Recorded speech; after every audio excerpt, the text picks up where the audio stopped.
All right. Good afternoon, everyone. My name is Bill Rauer, and I sit on the IP4G board as its co-chair, and I've been involved with the board for about 3 years. And I'm delighted to welcome you to the 2026 Spring Crew Meetup. Um, as you know, Idaho is at a crossroads. Nonprofits are stretched. Funding has tightened for those nonprofits. The pressure is real. But here's what most people don't see.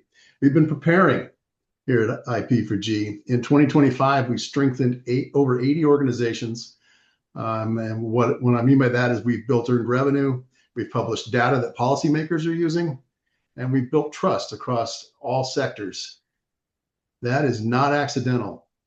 That's infrastructure forming.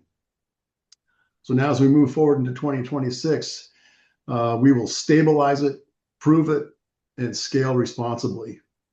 Not louder, not bigger, but stronger, because Idahoans need what we are building. So let's get you all involved here a little bit. Open up the chat here in the meeting, and please put your name and, if possible, the organization you're representing, if that's something that you're doing today.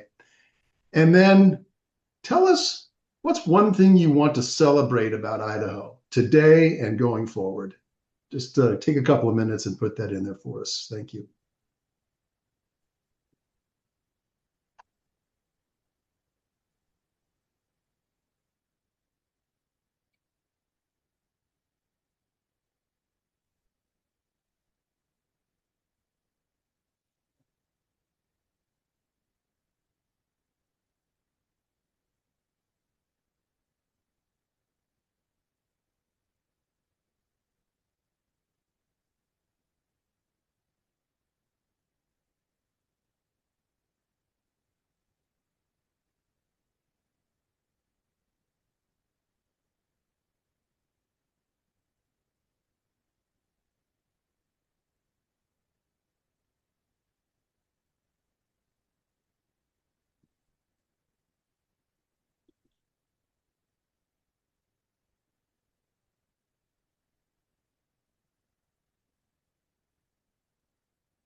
I'm loving the comments. Yeah. Yeah, this is great stuff. Thank you, everyone, so much.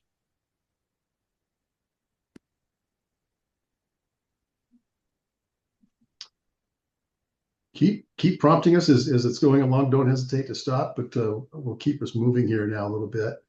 Travis, will you pick it up from here? Yes, thank you very much. My name is Travis Bradburn. I am new to the Idaho Partners for Good board. I appreciate being able to join you today. I have been involved in nonprofit fundraising for over 25 years, most recently with St. Luke's and now with a nationally scoped, leading the major gifts and campaign work for a nationally scoped nonprofit advocacy organization starting in March. And I am pleased to be with you today and be part of this great work that we're all embarking upon to improve and enhance our great state. As you can see on the screen, a little bit about our mission and vision is reiterated at the bottom. Today, while you're joining us, we're going to take a little bit of time to celebrate our impact that we have made recently, understand a little bit more, continuing to advance the discussion of the neighbor to neighbor campaign that we are embarking on, make sure that we're aligned around our priorities for this coming year, and then leave with some clarity of where we each might be able to plug in and help collectively make a difference to impact Idaho. Thank you very much for joining us today. So let's go ahead and take the picture real quick. I'm going to stop share because I think we have everybody that had said they were going to be on. So if you would like to turn your cameras on, that would be awesome. So we can take a picture of everyone. Positive neutral Perfect. expressions. All righty. You let us know, Brian, or should I take it? Right now. All righty. Good to go. Jumping back in. All right. And speaking of our impact, so I want everyone to take a moment to look at some of this data. So we worked to help strengthen over 80 nonprofits, and 40% of them returned to us again, looking for more help and looking for more of our assistance. 138,500 was able to be earned through our consulting services. We had over 315 workshop RSVPs as people that were interested in what we were doing and wanted to learn more or contribute. We published 2 reports that we're going to talk about a little bit later that fundamentally elevated our credibility and our position at a state level. We have 15 organizations and counting that are waiting to participate in our TLC cohort, and many of those are housing related. So there's a real big need for that in the state right now, as we all know. And these aren't just vanity numbers, they're real people, that's real impact. It's how we tell the story about how everyday Idahoans like us, we're showing up for each other in real impactful ways, neighbor to neighbor. So now with a show of hands in the chat, how many of you have been involved in IP4G in the past or are currently involved with us? And when you're looking at these numbers, what are you most proud of here? What part of this number did you contribute to, help with, assist us with in some way? Yeah, look at all the little hands.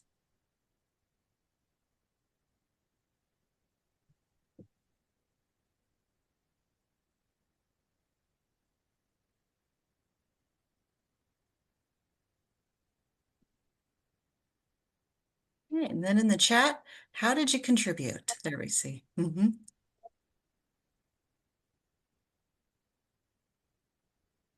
Bryce, I'm going to call on you if you don't mind. Will you come off of mute? Uh-oh. Yeah. Okay. So will you quickly tell us that story about what happened with the TLC when you came to the celebration?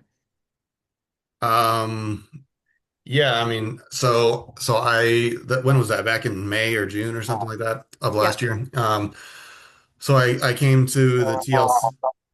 Oh, is there an echo? Sorry. Um, so I came to the TLC of, I'm sorry, I'm getting an echo on my end. Are you all getting an echo? Just Mhm. a little bit. Is it my computer? Maybe. Could be Um, 121. okay, I'll try again. So yeah, went to the TLC graduation event or whatever you called it. I forget exactly what it was called. And and so this was right after I left my previous firm and started my own business, and so I wanted to reconnect with Blossom and Idaho Partners for Good, um, as I had done some work with them previously. But so I met an organization that was wanting to talk to a CPA. I guess um, their current CPA who had been helping out with their tax stuff, I guess they weren't super pleased with, and so so I offered to kind of do a complimentary detailed review of their prior filings and offer some feedback, and so did that, met with them, and I really I guess the main thing I wanted to help them realize was look using your tax filings as to your advantage. Every organization has to do it Mhm. every year, and so that's one of the things that I always try to help organizations realize is, like, stop looking at it as an administrative burden and use it to your advantage. Use it to tell your story. Use it to show your impact and all of that, because it's public information. Everybody can look at it. And so I kind of went over a lot of things that I thought could be improved upon as far as the compliance reporting and the impact reporting. And so yeah, I mean and I think they were grateful for it. I don't know, but that's, I mean, it was a really good experience, but that's something I always try to do with every organization I come across. So Bryce has turned the script on the filings for nonprofits, but he also, didn't you join a board? Didn't I you did, join yeah. one of their Oh, yeah, yeah. boards? Sorry, that was the other thing that came from that was Yeah, a different organization I met there. right. I talked to them. Maybe that's what you were asking. Sorry, boss. I'm not sure which. You're But yeah, I fine, did. Bryce. I did end No. up. I did end up joining the board of one of the organizations that participated in the TLC, and so for a while I was just a board member, but I'm now being transitioned to the treasurer role there, and so I'm excited to do that and to help them from a accounting Awesome. Thanks, perspective. So Bryce. yeah. Thank you. That's the kind of work our people are doing. Mhm. All righty. To Foster? I'd like to introduce myself. I'm Foster Cronin. I'm a board member and secretary of the board.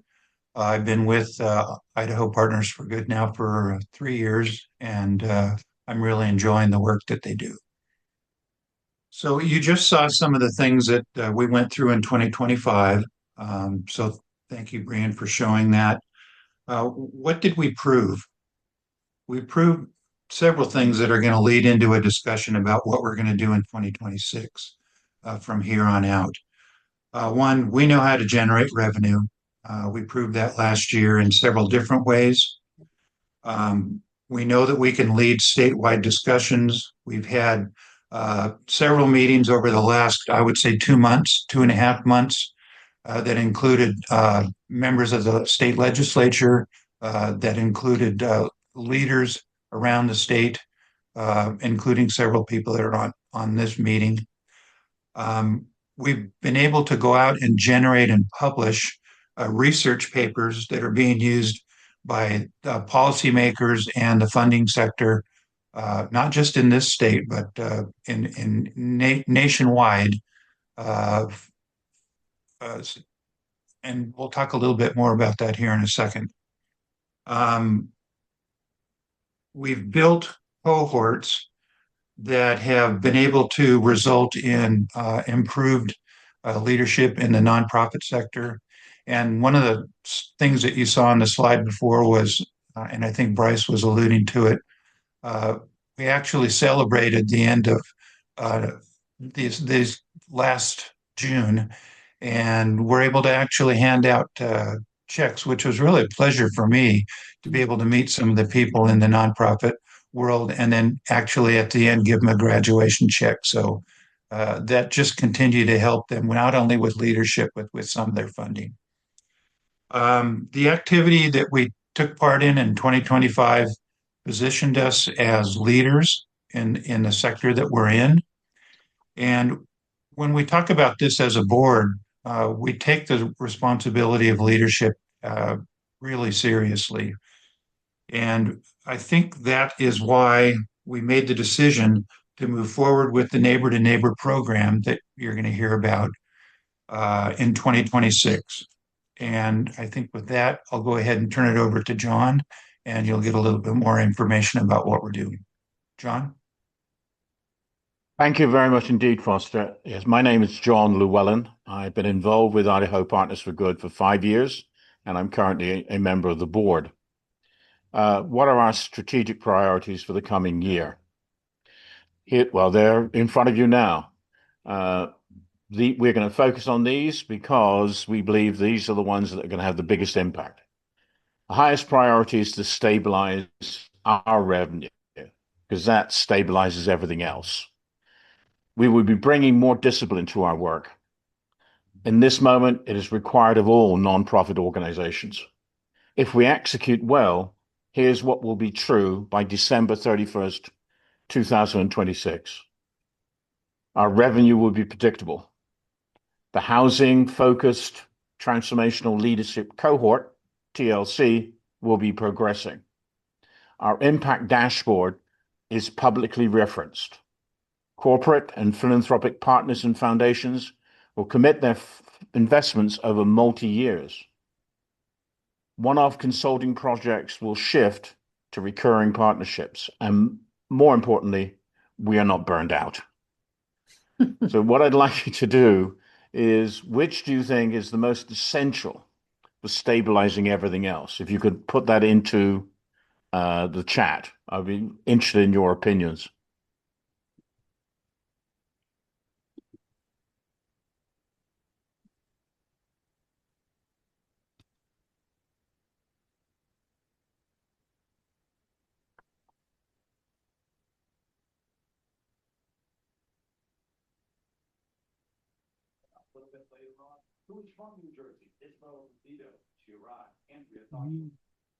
Yeah, Yeah. that's what I was gonna say. Yeah.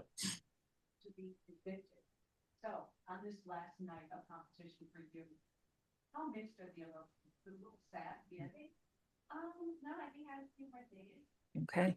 Okay. Well, thank you very much. And I'm now going to pass it over to uh, Young. Young. Thank you, John. Hi, everyone. I'm Young, and I am a board member here with the team. So, Voices from the Field. I'll share more about what we're doing recently with our Neighbor to Neighbor campaign. Because of what we're hearing from the community and our partners, we did what come naturally to us at Idaho Partners for Good. We listened first and gathered data to better understand what was really happening. We shared those insights back with the community and ultimately published 2 statewide reports that helped open important conversations. One is Reimagine Giving in a Shifting Landscape. It captures perspectives from 11 foundations investing in Idaho and highlights evolving challenges in philanthropy. The other, When the Safety Net phrase, reflects the lived realities facing us today. Both are available on our website. So over the past year, several themes have become really clear for us.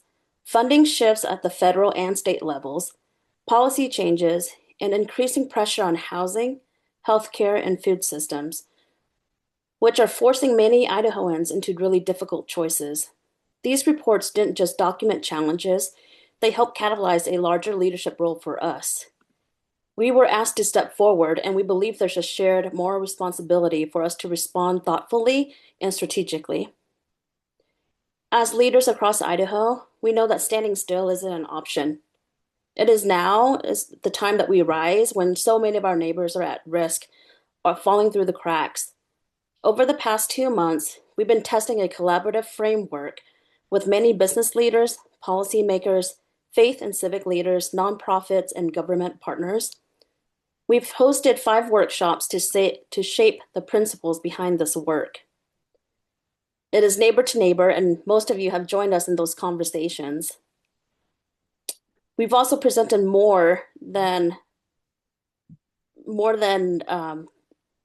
we have this year than in the past, and over 300 Idahoans have really gathered with us in conversation and shared their concerns, and we resonated and in alignment. We've also gathered substantial input that we are now analyzing and we will share with you shortly. Trust is building, visibility is growing, and our neighbor to neighbor initiative feels less like a leap and more like a natural next step in this collective journey for us. So, however you're feeling today, think about your neighbors, think about yourself and all of us here. Just know that we're not alone, and we're not alone in seeing these signals either. There's a lot to come, but this is where we will rise together. And if you haven't yet, please join us in really discovering what our neighbors are saying and how we can rise together through our Neighbor to Neighbor campaign. So we're fortunate to have Jim Everett on our call today. Jim is one of our ambassadors for our Idaho Neighbor to Neighbor, and I'm going to ask him to just lean in for a minute and just talk about why this is important for somebody to help lead at this moment in time. Alongside Jim, our former First Lady Patricia Kempthorne, former Senator Cherie Buckner Webb, and Best Bath owners Megan J. and Gary Multanen. Jim?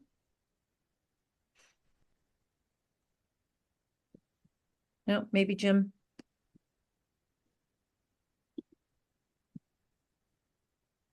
Jim, you out there? Okay, He's muted. Okay. You're muted if you're trying to speak to us, Jim. He was on screen and muted. Blossom, maybe he had to take a quick call. Oh, there he is. Oh. Okay. All right. Well, here's what I know Jim would say, because I've heard him say it now for at least 4 different presentations. He is not a native Idahoan, but he has been here for over 30 years, raising a family.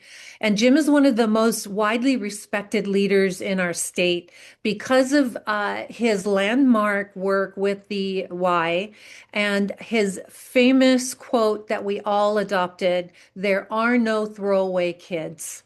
So Jim is particularly concerned about the tone and tenor of how we are looking at our neighbors that may not look like us and making sure that we create space for everyone to belong. He is a former president of the College of Idaho, and he's still teaching. In fact, I was a little surprised he was on with us because he probably took time from his class.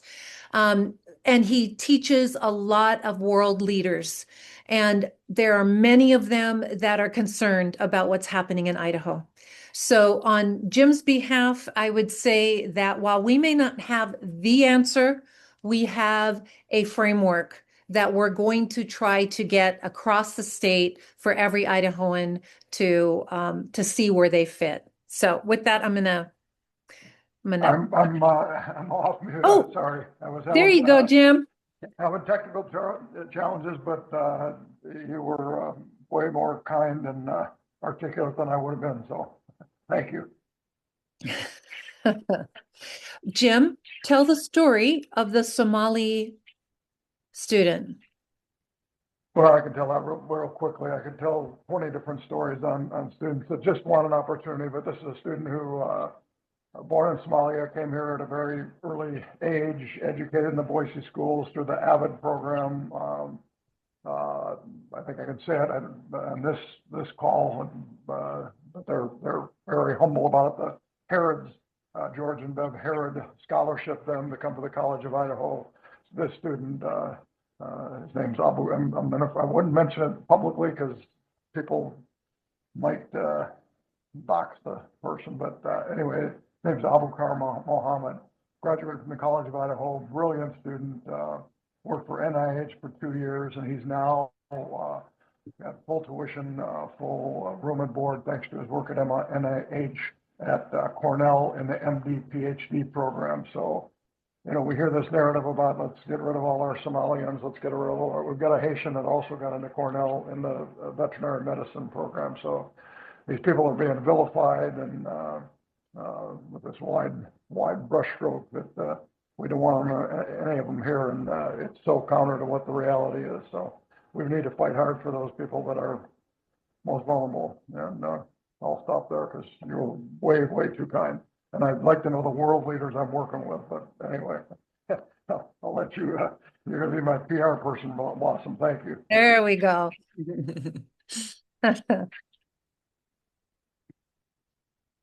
All right, I will go ahead and pick it up from here. I'm Mindy Anderson. I'm with Idaho Partners for Good. I also serve as the executive director and founder of the Idaho Veterans Chamber of Commerce, which is a nonprofit, also with the Cascade Chamber as the board president.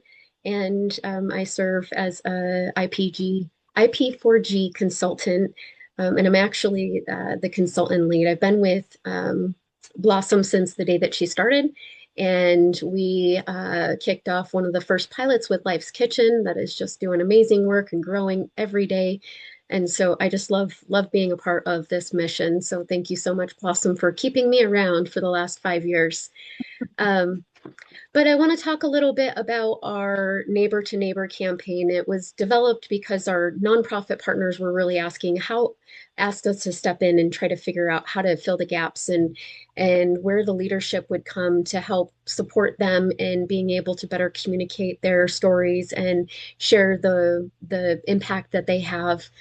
Also, trying to help make sure that they don't have to close their doors because that's really important right now. A lot of people are having some of those discussions, which is so unfortunate. And this campaign was really built around the premise that every Idahoan has a responsibility as a neighbor. And we know this works because it's really our mission here at Idaho Partners for Good. We try to reinvent how people give. We try to grab that shared expertise from the community and from all the different consultants that we have on our team, which are so brilliant and talented and have so much experience in a lot of different areas, which is what makes us so diverse in our ability to be able to provide consulting work. And ultimately, it's just really to do greater good. I think everyone is put on the planet to do good somewhere along the way. And so, with that, the neighbor to neighbor is grounded in a set of guiding principles, which you see there. And that's the shared responsibility. As I mentioned, shared responsibility can be mowing a lawn, taking out garbage. I mean, just some of the very simplest things that you could think about can be so impactful for a neighbor. It's important to be visual and aware and be able to pick up on those things, to just do those little tiny things of kindness that you can do. It's also our guiding principles are focused around our values, which is stewardship of our resources and our community partners and the relationships, and helping to build the strength in the community and supporting wherever we can, however we can, preventing from saving. We want to save money and try to help maximize the money that is out there across other nonprofits, and making sure that we can be good stewards of funding and dignity. We certainly don't want to close our doors, and we don't want to turn anybody away as nonprofits, and we want to be very supportive. Our vision through with follow through is so important. We can come up with the dream, and we can come up with the vision, and we can see it. However, if we're not taking action and we're not following through and being consistent, it's going to fall flat. And so, how those guiding principles can be activated and executed is through our strategic pillars, which is our statewide awareness and data. There's a lot of data that is provided. Right now, there's just so much coming out in regards to where the gaps are, where the needs are, where the eye-opening, jaw-dropping things are happening. And that's the information that we're hopeful to be able to use to just mobilize Idahoans, whether it's an active part of a board or an organization or just being a neighbor. Also, strategic pillar of focusing on our cross-sector collaboration and our strategic partnerships and mergers, looking at, can organizations merge? I will say with the Idaho Veterans Chamber of Commerce, we do have an organization that has lost some funding in our veteran community, and they're looking to us to see if they can create an arm underneath our organization to be able to help support them. And so that's just a great example of how connected and those strategic partnerships and those relationships can turn into something that can really help to empower that safety net, and making sure that their services don't go away and that they have the support that they need. So with that, I'm going to have you just turn to your chat box, and if you can, just drop in the chat box. We've heard it from a couple of different of our consultants. Just drop in there what your first reactions are to Idaho, to our Idaho, the concept in the neighbor to neighbor. What is resonating with you? What is making sense for you? What feels most important for you? Whatever it might be, if you can just drop that in the chat box. You'll also notice in the chat, there is a document that has further explanation of each one of those principles and pillars.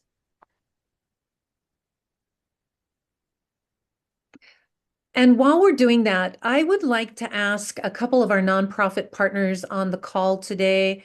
Bud is there. Jamie had to jump off. Mindy, please, keep in there. But our nonprofits on the line, would you please speak to this moment from what you're seeing and experiencing in Idaho in regards to the landscape, the funding, all of the things we're talking about? And Bud, I'm going to ask you if you wouldn't mind first. Sure. Hello, everyone. I'm Bud Comfer. I work for NeighborWorks Boise here in the Treasure Valley. And I think Mindy really teed this up well. I think from a nonprofit standpoint, the day-to-day funding just to keep the team and the mission ahead of us well funded. We're very fortunate to be part of a greater NeighborWorks America network. So at least we get to learn a little bit of what works better in other states. But Idaho is unique in how we approach housing, and for us, we've had to broaden some of the things that we can take on just to help house people well. And so funding's always an issue, and I just enjoyed being able to be part of the Idaho Partners for Good, just to maybe give a little bit of a lending ear, or if there is some things that we can help with, or just see it from a different level. Our nonprofits, as Mindy said, we've seen some of those close their doors over the last few years, and it's heartbreaking. Nationally, Idaho has more nonprofits that per capita than any state in the union. And part of that, I think, is a little bit of, if it's going to get done, the kind of that Idaho way, then we're going to step in and get it done. But that does stretch us thin. And so I've really enjoyed, I've been here 10 years. I feel like I'm running, going around the circle again, just kind of reintroducing myself and learning the newer nonprofits to see how do we work together and can come together with a one focused and one vision in mind, and not duplicating duties, but how do we enhance and share the needs that we have and some of the resources that don't fit us but might fit somebody else. Certainly, as we get phone calls every day for needs, we have a referral list of people and partners that we can call and know that they'll be taken care of because of the the stability of that nonprofit. So thank you for the work that you do and just the investment into this conversation. I'm going to tell a little story on Bud. So we were working with the Advocates Against Family Violence, and we had a number of projects and deliverables that we needed to deliver on. And one of the deliverables was to take a look at their real estate and their property. And we didn't have anyone on our team. Connie, who I think is on this call, said, go talk to Bud, or she went and talked to Bud. Next thing we know, Bud has joined our team and is doing their full assessment of their real estate and their properties to help them understand what they had and how to make informed decisions. So those are the kinds of exceptional people that are leaning in and just, here's my expertise, use me. So, Bud, thank you so much for that. Yeah, it's great to see you on here too, Bud. I know we've been chatting a little bit on email this week. Ironically, we just connected with NeighborWorks. We've been chatting with them over the last year or so, but their marketing director is a military spouse of somebody that served with my husband and I in the military. And so she reached out, and we're working on a house fire home for a veteran. We're working on paint the homes. We're working on home repair projects. We're working on affordable housing solutions up in Cascade, like really just trying to pull all of our resources together. And what can you do? What can I do?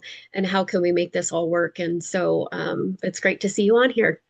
Thank you. You too, Mindy. And so, and I didn't see anybody put anything in the chat, so I'm not sure if anybody's having reactions or if all the emojis are the reactions that you're having, like the hearts and the claps and the celebrations and stuff. But I will leave it there. If you do have some thoughts or comments, anything, feedback, please throw it into the chat. We'd love to just hear what you're thinking and what's resonating for you. And with that, I'm not sure if I got the two next slides in real quick, Blossom, but did I? Oh, I didn't get them in. You're good. Okay, perfect. And next, I'll turn it over to Foster. Need to unmute first. Thank you, Mindy. So you've heard a little bit now about the pillars that we're planning on working on, and maybe one or two of those are a little in flux, and they'll possibly be combined. But you'll hear more about that in the next couple of weeks. We're actively testing these things right now. And an example, we had a lot of information in the reports that we published. And we talked to a friend of mine and this is another example of people leaning in. He is a part of the Air Force cybersecurity unit out at Gowan Field. Very, very smart young guy who I'm happy to be friends with. I talked to him a little bit about what we were trying to do and how we might best publish the data. And he got together with one of our board members who had analyzed data that had come either from the IRS and the Secretary of State's office. And so Brett took probably hundreds of thousands of lines of information. He analyzed it. I'm sure he used AI, but he analyzed it and gave us a database back that you're seeing a screenshot of. He did what would have taken me probably, I don't know, 6 months of effort. He did it in an afternoon and turned it back to us from Friday to Monday morning. This was prepared. So the website is a prototype. It includes information, like I said, from the Secretary of State's office and IRS. So it identifies and provides a location of all the nonprofits in the state. It does it by voting district in the state, and it identifies inside of that voting district who the elected officials are. So nonprofits could get together and they could get in touch with their state legislator, and they could start talking about these kinds of policies, these kinds of decisions are going to hurt us or help us. That was the original intent. Since then, we've talked to a number of other people about the site, including the National Nonprofit Center in Washington, D.C., and the Department of Commerce here in Idaho. And they've provided us with additional information, additional areas that we could take data. We have had volunteers to come in and do some of the research and data analysis so that we could add these additional bits of information so it's more robust. The website itself, it takes that report and the data and it looks at in a scenario-based way. So I could go in and look at how is housing or food insecurity, access to health care, child care, and the workforce. How are those impacted in my area? And how many people are doing similar work inside of my legislative district that I might want to talk to see how they're handling something, or maybe they have a solution to a problem that I have not been able to figure out yet. So it comes back to this collaborative effort and working together. And you're seeing a screenshot, and we're gonna publish this site in the next month, so you'll be able to take a more in-depth dive into it in the month of March. So watch for that. We've also hosted a couple of cross-sector collaboration events. In December, we had a event that was hosted by Frederickson Insurance here in Boise. So if you're on the line, I'd like to pass my thanks on to Eric and Laura for doing that. It looked at how we could use artificial intelligence agents to help nonprofits with some of the work that they were doing and maybe cut down on some of the hours that they had to spend on administrative work. It was attended by businesses, by nonprofits, and then we had some elected officials that attended it well. So it was the first of its kind that we're aware of, and we're going to continue these collaborative events going forward in 2026. We also did nonprofit support, I get this wrong, an NSL lab in November. And the lab itself, we invited elected officials to sit on a board.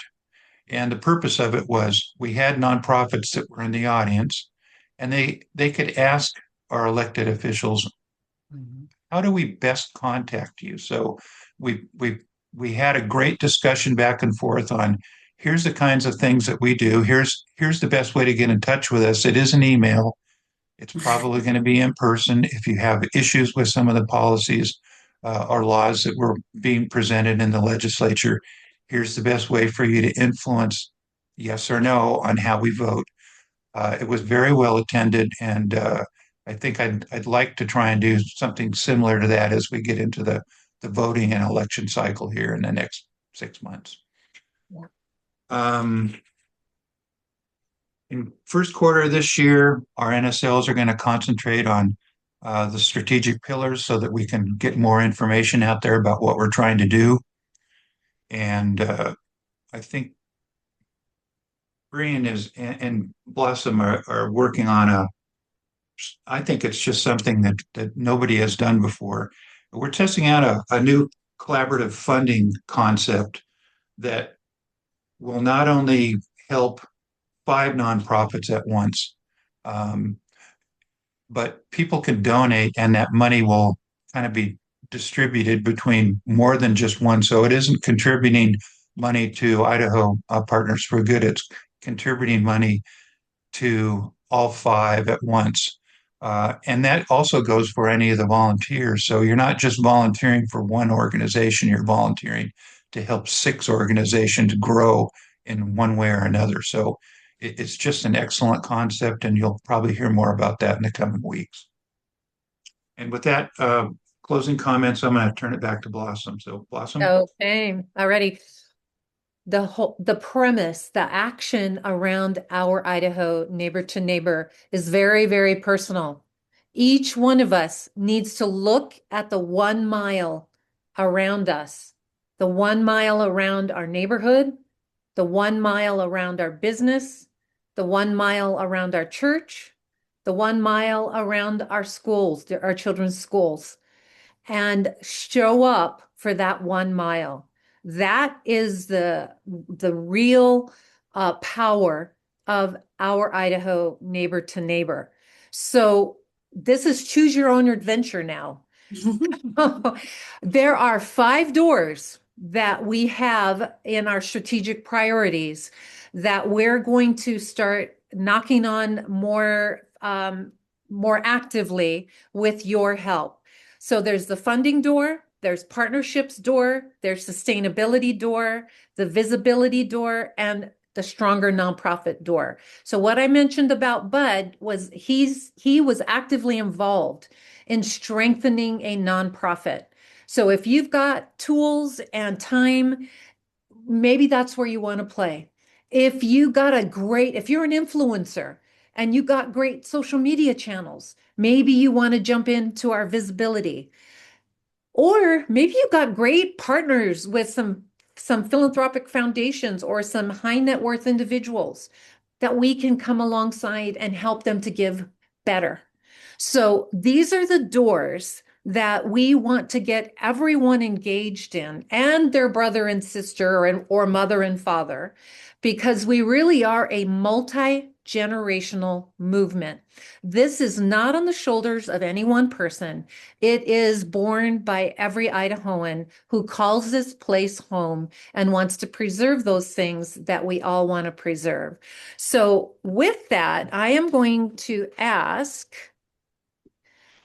for you to use our chat and let us know which of these 5 energize you, which aligns with your strengths, which doors do you have influence in already. We're not trying to get you to do more. What we're really trying to do is tap into what you're already doing. So for instance, the concept that Foster talked about, the Idaho Gives concept. There are 6 nonprofits that are coming together, and we're going to do what we learned to do, Brian learned to do in the Giving Machine efforts, and then our Avenues for Hope efforts. We are stronger together.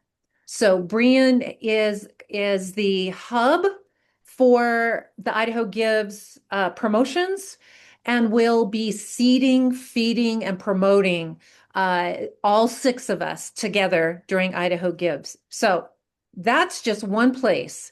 Or maybe you love Mother's Day or Father's Day, and you can help promote our Father's Day and Mother's Day campaign.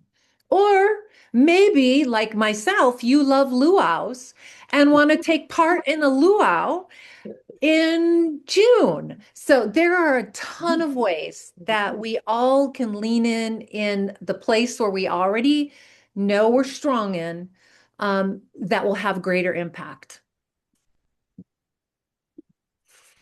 All righty. So This was something that Brian had surfaced in our last newsletter, this particular quote. And at the end of the day, this isn't about our revenue models. It's not about our dashboard. What it is it's about the family in Weiser that's one paycheck away from getting evicted. It's the child that's growing up in Chalice without any childcare, safe childcare options. It's the nonprofit leader who's just holding on with their fingertips to try to keep things together. It's the working parents in Nampa who have never expected to need help, but are now part of the food bank lines. So our systems are strained, our families are vulnerable, and our job is to help strengthen the safety net before more people fall through them.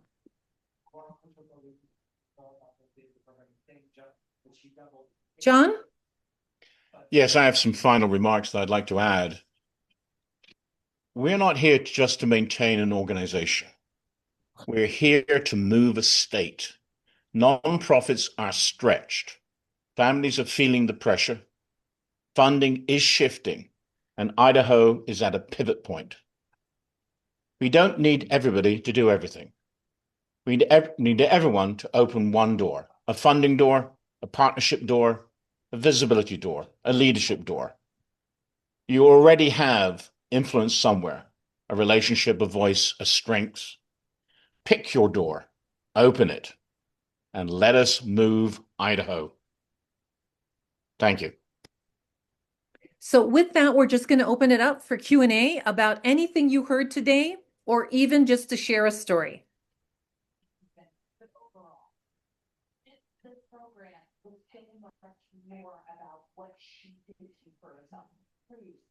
Gary? Yeah, could you talk a little bit about the housing TLC thing? I'd like to understand that a little more. You bet. So Gary, we've done a couple of transformational leadership cohorts. And after our first one of those leaders was from the housing ecosystem. And she came back and she said, hey, I can see this model working really well in a singular ecosystem like housing. So she asked us to get the funding to test a housing TLC. What that will do is it'll put 6 teams of nonprofit leaders together. So your CEO, someone from your board, preferably the board chair, and an emerging leader. We put them together for 6 months. Every month, they are going through half a day of leadership development and operational excellence. Every week between that, they then get coaching from one of our coaches. So Michelle is on here and Connie is on here, and I'm going to stop and let them lean in and just talk about the role that they played and the power of that.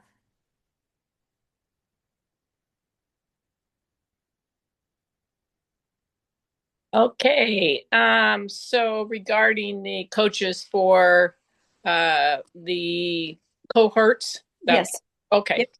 Yeah, so the role I played, which worked great, was doing a little bit of training, bringing some nice training to the team, and then following up with that training, meeting individually with each of those organizations. Some of those meetings were with the CEO maybe one time, and then the CEO and board chair, and maybe a few board members another time. Some of them were with the exec team. Each of them was very unique. Met with them a few different times in the practical application of the things that we brought in the training. And then since then, just being a resource as they're working on things and being a cheerleader for them as they start digging into really building organizational effectiveness and kind of improving the foundation that they have. Michelle? Hi, absolutely. So I helped with the strategic planning section of the TLC cohort. And I really think that compared to every other type of professional development that I've done over the course of my years, the strength of the cohort is that, at least under this model, there were 5 different sections with distinct learning opportunities, like Connie taught a different module than I taught, et cetera. There were 5 different consultants. And then those touch points in between each meeting. Often when I've attended trainings before, and I think this is common for many of us in the world, you attend the training and then you go away. And the support isn't there. And so really the support for people to be able to go back to their organization, discuss the concepts that were learned, bring one of their specific challenges that they're really working on addressing right now back to some of those one-on-one meetings like Connie mentioned, and for us to be able to discuss those and then come back again and again. And so really that mentorship to help guide a concept or a new idea or something specific they're trying to work on, help guide that through a multi-step process was really the strength of that. And the one I worked in was not housing focused, but I can see how having everyone from one industry as part of the cohort would really lend a lot of peer strength to that model as well. Mm-hmm. So Gary, part of what we really are trying to do with that is to hone the knowledge, skills, and dispositional qualities of these leaders while also helping to shore up their operations. Other questions?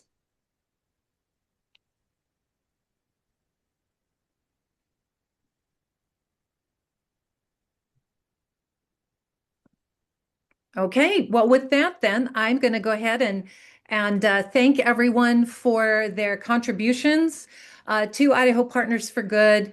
And we're looking forward to all of you going on this adventure of 2026, Our Idaho, Neighbor to Neighbor.